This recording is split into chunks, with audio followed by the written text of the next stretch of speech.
This week, the Education Select Committee said that Ofsted and the government needed to rebuild trust in the way in which English schools are inspected and recommended big changes.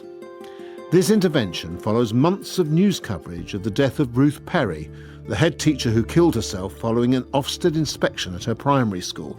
The coroner ruled that the Ofsted report had contributed to her death. We're not going to explore that case, but we are going to ask a broader question about school inspections. How well actually is Ofsted doing? And how, for the benefit of teachers, parents and pupils, could it improve? Step into the briefing room and together we'll find out.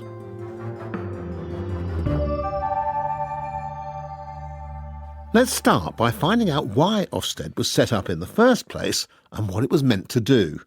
Here with me is Sam Freedman, Senior Fellow at the Institute for Government. Sam Freedman, before we get going, let's be clear, Ofsted inspects a whole lot of institutions, including, I think, nurseries and social care settings. But you and I are just going to focus on schools. So if you could just tell us which schools Ofsted has responsibility for. Sure. Ofsted is responsible for all the schools in England. Their primary business, most of their money and effort is spent on state schools. And is there an Ofsted equivalent in Scotland, Wales and Northern Ireland? They each have their own inspectorate. They all work quite differently from Ofsted, but they do school inspection in each nation of the UK. Take us back to before Ofsted actually existed in the 1970s and 80s. When I was at school, there was no such thing. How were schools assessed back then? So there wasn't really any direct assessment of schools by central government. There was a inspectorate, Her Majesty's Inspectorate, which had existed since the early Victorian period. But it was sort of used by government to sort of give it general information about the sort of performance of the school system and used by local authorities to give it information about schools. But there was no sort of formal process of saying this school isn't up to scratch or not. And it was really up to local authorities at that point to say, we think this school isn't good enough or we think it's fine. And I think that was very frustrating to central government, who felt that a lot of local authorities weren't tough enough on their own schools and weren't upholding standards properly. And once they'd been in a school, what would the inspectors do and what would people do with what work the inspectors had done in those schools? So they'd write a report, as now, but it wasn't made public. It wasn't available to parents or future parents. And there was no sort of sanction attached to it. What was it about the education system in the period before Ofsted was created that led government and others to think that such a body was necessary? Well, there was a sense, and I think this was sort of across, this wasn't just sort of Conservatives, this was across the piece politically, that the provision of education was very patchy. There were obviously very good schools, but there were also very weak ones, and it was sort of felt that they were very concentrated, particularly in inner cities. You had some particularly big scandals about individual schools where behaviour was very bad and which have got a lot of local press coverage. And that led to a sense that something needed to be done to create a national sense of standards. And this was done in a variety of ways. We had a national curriculum introduced, we had national testing introduced, and we had Ofsted introduced. And this was all about sort of saying we want a level that schools have to meet, a bar that schools have to meet, and we want a consistent way of measuring whether they are hitting that bar, and one that is public and transparent to create that sense of accountability. Now, you talked about how the inspectors' reports began to be published, but then this decision is made to take a big step further and create this much bigger body. When did that happen and who took that decision? So it happened in 1992. It was the major government that made the final call, although it had been something that people had been talking about for a few years before that. And the sort of idea was to say, OK, we want this. Publishing reports is fine, but actually we want to change what school inspection is about. It's no longer just about giving some information to the school, to the local authority. It's about this national, consistent and public bar of what's an acceptable level of education. And to do that, we need to change the whole culture. So we're going to create a new organisation and we're going to call it Ofsted. Take us back to the first Ofsted reports when they came in. How much impact did they have? They had a lot of impact because this was the first time the public were getting this sort of insight into how schools were sort of operating and what was the relative standard in different parts of the country. So that coverage in the 90s, when you started to get Ofsted reports and external testing, there's suddenly this sort of sense of, oh, wow, things are actually worse than we thought they were, because, we can suddenly see the full picture. And that gives a real impetus to Tony Blair and his sort of call for education standards. Okay, so Ofsted actually seemed to turn a stone over and you discovered what was underneath. From the beginning, what were the consequences that were attached to certain kinds of Ofsted reports? Or were there no consequences initially? So this has changed quite a bit over the lifespan of Ofsted. Initially, when it began, local authorities were still primarily the bodies responsible for schools. And so, a poor Ofsted, it was published, it was public, but there was no automatic consequence to it. Over time, we've seen this shift towards central government taking much more of a direct role in schools and intervening in individual schools. That started towards the back end of the major government with Gillian Shepherd as education secretary, and then continued under Tony Blair, David Blunkett, his first education secretary, and then Andrew Adonis, all were sort of very interested in being more directly interventionist and weren't happy with the performance of many local authorities. So we saw the rise of academy schools, which are outside of local authorities, and central government has taken on more and more powers to directly intervene in every school in the country if it gets a bad Ofsted. So the position now is that if you get a grade 4 Ofsted, almost automatically the leadership will be changed in a school. But that wasn't the case when it was first created. And taking us back to those early days of Ofsted, can you remember the first instance when government did decide to directly intervene as a consequence of an Ofsted report? Well, I think probably the most famous early case was Hackney Downs in 1996, which became an emblematic school where Hackney Council were trying to defend it, a Labour council were trying to defend it, and you had a Tory government trying to close the school, saying this isn't good enough. We've got this sort of terrible Ofsted report. We've got other information showing the school is failing. It was eventually closed and it was reopened a bit later as Mossbourne Academy and is now one of the most successful schools in the country. So it's quite a sort of emblematic case study of this shift from local to central government. From the beginning, were there problems with the relationship between Ofsted and the teaching profession? Yes. So right from the start, you had unions who were very sceptical of this sort of more aggressive accountability, both in terms of school inspection and in terms of more exams and assessments. And they felt it was going to be used by government to attack them, to make their lives harder. So you've always had this sort of core tension. And I think that's true in almost every sector. The body that holds you accountable is not going to be popular. So yes, that's been there from the start, and I think has grown as a result of these consequences on schools becoming more and more significant over time, to the point where a bad Ofsted will now sort of more or less mean you lose your job as a head teacher or senior leader. That sort of growth in pressure has led to the tension getting bigger over the years. Sam Freedman. That's how Ofsted was born and how it developed. Let's now find out how it does what it does. John Jerrim is Professor of Education and Social Statistics at UCL. John Jerrim, when a school's inspected, what exactly happens? And what I mean by that is who pitches up, how much warning do you get, and how long are they going to be on the premises for? Yeah, so it depends partly on the type of inspection and the size of the school, but it's typically somewhere between 2 and 5 inspectors turn up, and they're usually at the school for roughly around 2 days. Historically, there were huge teams that turned up. There were even more than that, and they were on the premises for a lot longer. So actually, this is scaled down now compared to previously. How much warning do schools get that they're on their way? Typically not very much. Over the last, few years, it's usually the day or a couple of days before or whatever. So it's not a lot of time at all. So the inspectors have pitched up at your school. What do they do when they're there? They do several activities. They talk to staff, they talk to parents, they talk to pupils, they survey all those groups as well.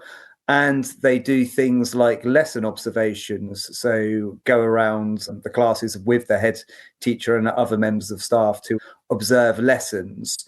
They'll check curriculum plans. They'll do things called deep dives where they pick a small number of subjects, quite often maths and English, and they really kind of scrutinise the curriculum there, what it's intended to do, how it's sequenced and how it's delivered in the classrooms. And what is in the report?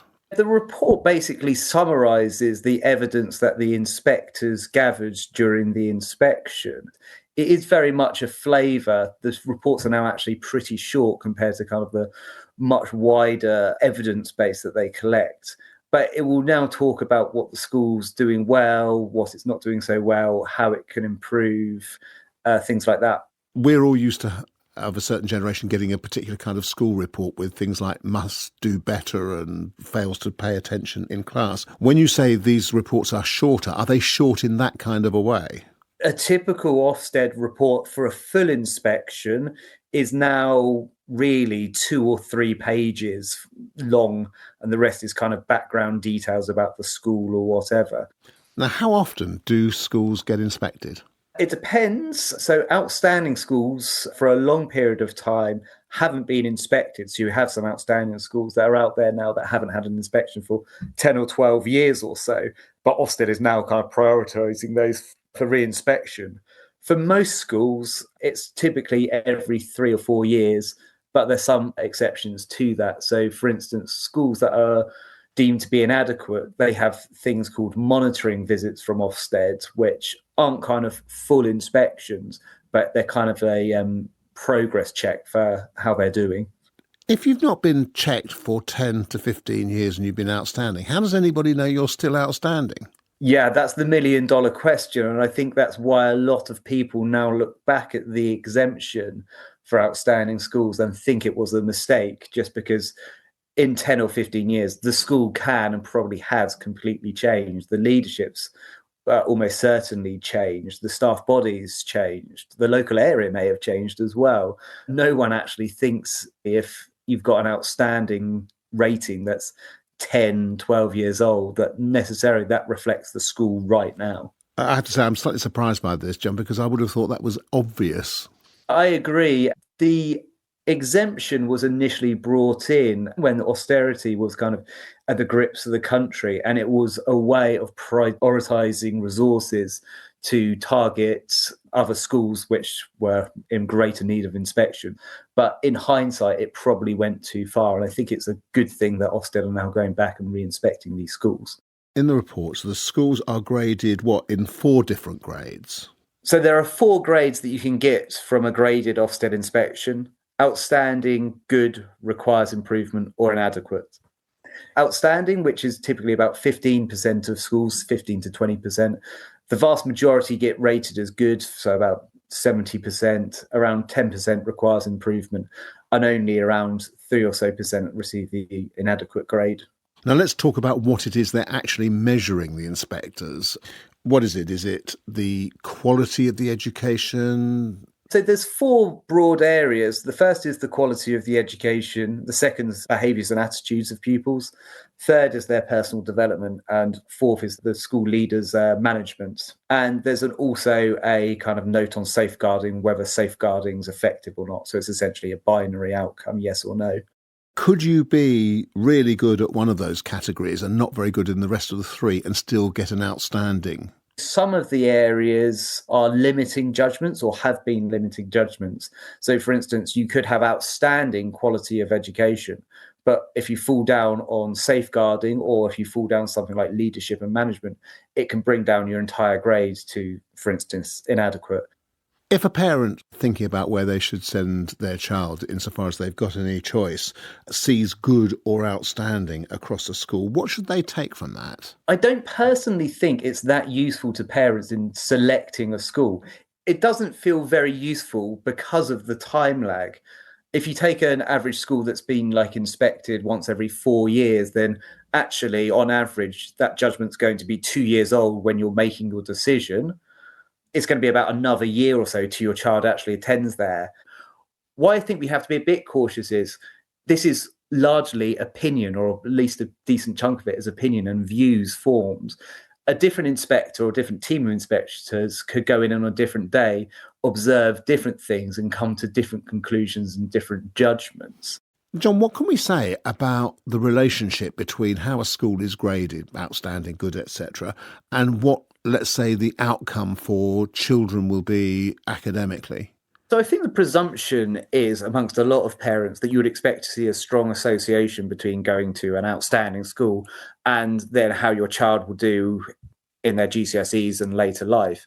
Actually, that relationship is really surprisingly weak. once you take into account differences in background factors of who attends the different schools, you actually don't see much of a relationship between going to a better school as rated by Ofsted and things like GCSE outcomes, but also kind of labour market outcomes as well. So things like pay, probability of receiving benefits and things like that. So actually that relationship is really a lot weaker than many people would assume. Is there any way of measuring whether Ofsted itself is doing a good job? One thing that I would argue is what's one of their primary responsibilities is for doing the inspections. So they should be responsible for ensuring that those inspections are as valid, reliable and consistent as possible. I just don't think Ofsted has done enough work on that over the last 10, 20, even 30 years since it was first created. My own research has tried to look into this, and we found some evidence for primary schools that there's different judgments awarded by different inspectors, small differences, very small differences in terms of gender, more in terms of the inspector's employment relationship with Ofsted. So Ofsted employs both kind of permanent members of staff to do the inspections and part-time members of staff as well. And you kind of see big differences between the judgments that those groups reach. John Jerrim. And just before we move on, a quick reminder that you can subscribe to the Briefing Room podcast by visiting BBC Sounds, and you'll get access to the entire back catalogue, which includes the recent one on the crisis in local government and the one about the threat of the Israel-Gaza war becoming a regional conflict. Now, back to Ofsted. We know where it came from and what it does and what it doesn't do. But does it need significant improvement? And if so, how? Here to explore this with me are Carole Willis, Chief Executive at the National Foundation for Educational Research, and Colin Diamond, Professor of Educational Leadership at the University of Birmingham. Colin Diamond, can we start with something that's puzzled me? I had assumed that Ofsted inspections were mostly about teaching, but it turns out that quite a lot turns on safeguarding. What is safeguarding? So safeguarding ranges through from making sure you are fully compliant, that everyone who works in the school is registered accordingly, through to what we see in the classrooms, in the playground, the behaviour of the children, and it all needs to be safe. So would, for instance, online bullying by other school children, is that safeguarding? Yes, absolutely. In the era of social media, inspectors do discover and unearth examples of cyberbullying. This needs to be reported to the school and in some cases other safeguarding agencies. Yeah, it's as important as physical bullying in the playground. So it is absolutely possible for a school to be excellent in terms of what it teaches and how it teaches, and actually to fall down significantly on safeguarding. This has happened relatively recently. Some quite, as it were, prestigious schools with high pupil student attainment have been dropped into the inadequate grade because of issues to do with bullying, safeguarding, particularly for girls online. That's a good example. Right. Colin, thanks very much for that. Carole, can we broaden this out now? From your perspective, what does Ofsted currently do well, and where has it improved in recent years? There is a lot of support for the current education inspection framework introduced in 2019, which has a greater focus on the curriculum and a reduced focus on performance data alone. And Ofsted has been responsive to recent criticism, which is very positive. Sir Martin Oliver, the new Chief Inspector who started earlier this month, has signalled a number of positive changes going forward. And this includes committing to greater transparency, more dialogue with the sector, and recognising the need to take more account of the impact of inspections on teacher workload and well-being. So I think that bodes well for the future. Colin Diamond, what's your view? If we go back to when Ofsted started in the 90s, there was considerably less information and data available to parents, to the public. Now, every school has pretty high quality websites. The Department for Education, you can dig into lots of detail there. So the relative importance of Ofsted in terms of providing that information through inspection has dropped considerably. And some people question what is it you are actually inspecting, given we have so much desktop information about how a school is performing. I'd like to ask you both this. We've heard a lot of criticism about Ofsted giving one-word judgments or really kind of summary judgments. Carole, is there a better way of doing it? Well, it is difficult to sum up everything a school does in one phrase. So I have some sympathy with those who are calling for the removal of inspection grades altogether. However, it's essential to consider the wider implications and avoid unintended consequences. Inspection grades are used in various parts of the system, including in decisions about turning schools into academies and triggering other kinds of support. So something would need to replace graded judgments in the wider accountability and support system if they were removed. And we would also need to ensure that Ofsted reports, report cards, as some people are calling them, didn't become overly complex for parents or risk falling back onto the performance data alone with the absence of those overall judgments. Colin Diamond. Single word judgments are brutal and in some cases act as a trapdoor for academisation. So it's uniquely high stakes we have in the English system. Nobody wants to be wading through massive reports to get the essence of what the school's about, but there has to be a happy medium in there somewhere. Carole, can I just understand this point about academisation so that I've absolutely got it in my head? Is it the case, therefore, that if you fall below a certain standard as a school, you are effectively incorporated into somebody else's academy or into somebody else's educational structure? So schools who receive an inadequate judgment, who are local authority-run schools, are turned into an academy and placed with a multi-academy trust, a wider group of schools to help support their improvement. If they receive two requires improvement judgments in a row, then they may be subject to that academy order. Schools that are already academies, if they receive those low grades, may be moved to a different multi-academy trust that can then support them to improve. The challenge in both of those cases, not only is that turning a school into an academy is not a silver bullet, it can take time to implement, and there are only a limited number of high-performing multi-academy trusts who can take on these schools and provide them with sufficient support to improve. So there are limitations in the whole of the support system, including that key plank of academisation.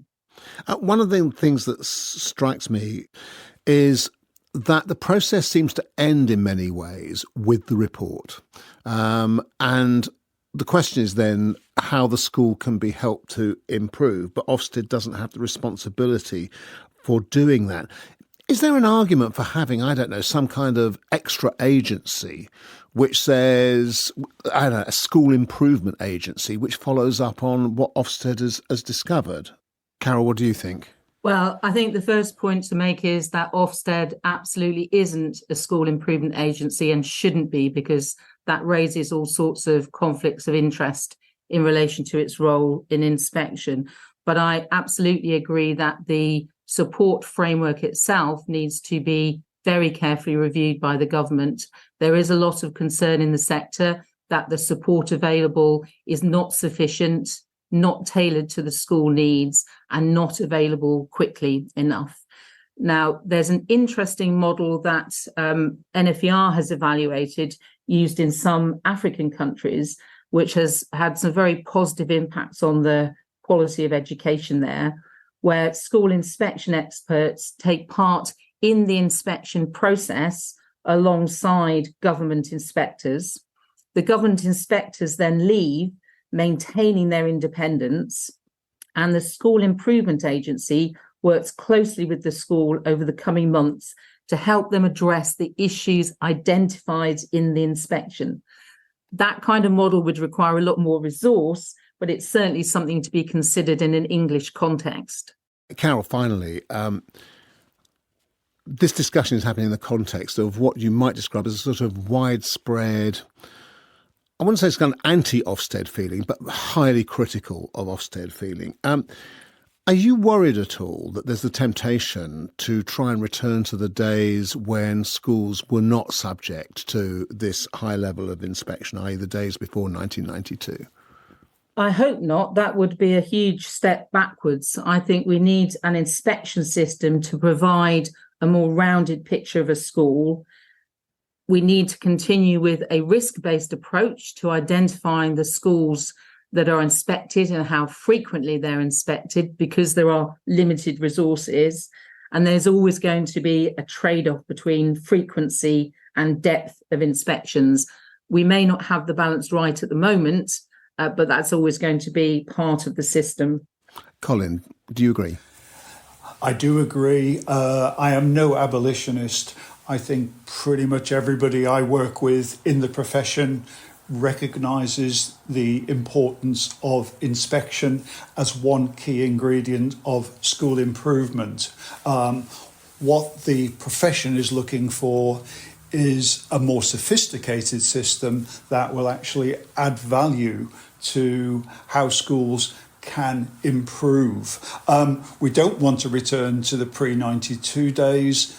When I was working in schools in London then, there were huge variations which were quite unacceptable, and there were too many schools where, frankly, if you have children, you wouldn't necessarily want them in those schools. Things have moved forward for a whole range of reasons, and I think inspection has been part of that process. So let's get to the next level, a more mature system which reflects the changes that have happened in schools more broadly and becomes part of a school improvement system rather than what's experienced in many cases as the kind of hit and run exercise.